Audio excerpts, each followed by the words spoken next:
বাংলা বসন্তের হাওয়ায় উত্তাল পশ্চিমবঙ্গ। রাজ্যের মুখ্যমন্ত্রী মমতা বন্দ্যোপাধ্যায়ের পদত্যাগের দাবিতে নবান্ন অভিমুখে যাত্রায় দিনভর উত্তপ্ত ছিল কলকাতা। পশ্চিমবঙ্গ ছাত্র সমাজের ডাকা কর্মসূচিতে আন্দোলনকারীদের সঙ্গে দফায় দফায় সংঘর্ষে রণক্ষেত্রে পরিণত হয় রাজধানী। মঙ্গলবার সকাল থেকেই জাতীয় পতাকা হাতে মমতার পদত্যাগের দাবিতে বিভিন্ন স্লোগানে মুখর হয়ে ওঠে কলকাতার রাস্তাঘাট। নগরীর বিভিন্ন স্থানে নিরাপত্তা বাহিনীর ব্যারিকেড উপেক্ষা করে রাজপথে নামে শিক্ষার্থী সহ সর্বস্তরের মানুষ। ব্যারিকেড ভেঙে আন্দোলনকারীরা অগ্রসর হওয়ার চেষ্টা করলে তাদেরকে লক্ষ্য করে জলকামান ছোড়ে পুলিশ। ব্যবহার করা হয় টিয়ার শেল, ছোড়া হয় ফাঁকা গুলি। এরপরও থামেনি বিক্ষোভ। আদালতের নির্দেশনা মেনে আগ্নেয়াস্ত্র ব্যবহার করেনি পুলিশ। তবে অভিযান ঠেকাতে বিভিন্ন স্থানে মোতায়েন করা হয় নিরাপত্তা বাহিনীর কয়েক হাজার সদস্য। অনুমতি না নিয়ে আন্দোলন করায় গ্রেপ্তার করা হয় 25 আন্দোলনকারীকে।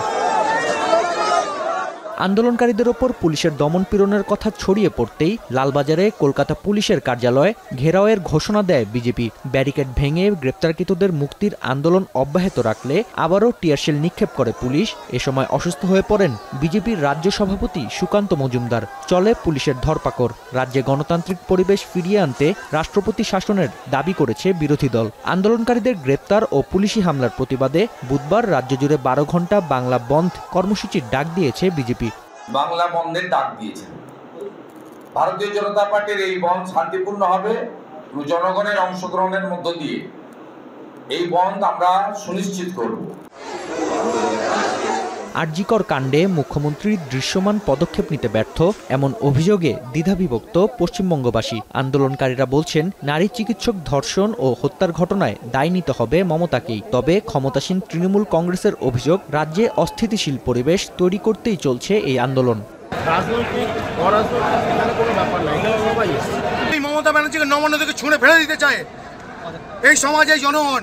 আর চাইছে না 1000 টাকা লক্ষ্মী ভান্ডার চাইছে না, কন্যাশ্রী চাইছে না। আন্দোলনের নামে আপনারা কি করলেন? একটা প্রহসন তৈরি করলেন, একটা বিশৃঙ্খলা সৃষ্টি। আন্দোলন যদি শান্তশিষ্ট হতো তাহলে ইট ছুড়লেন কেন? ইট ছোড়া হলো, পুলিশের গায়ে ইট ছুটছেন, এটা কি কোনো আন্দোলনের রূপ হলো? ছাত্ররা আন্দোলন করবে, শান্তিরূপভাবে আন্দোলন করতে নিশ্চয়ই আন্দোলন করার সবার অধিকার আছে। এদিকে অভিযান আতঙ্কে নবান্ন ঘিরে জারি আছে 144 ধারা। মুখ্যমন্ত্রীর পদত্যাগ কর্মসূচিকে কেন্দ্র করে মঙ্গলবার বন্ধ ছিল সব শিক্ষা প্রতিষ্ঠান। মেট্রো ও লোকাল ট্রেন বাদে সংকট ছিল গণপরিবহনে। নাফি আরমান মনন, এখন বিশ্ব।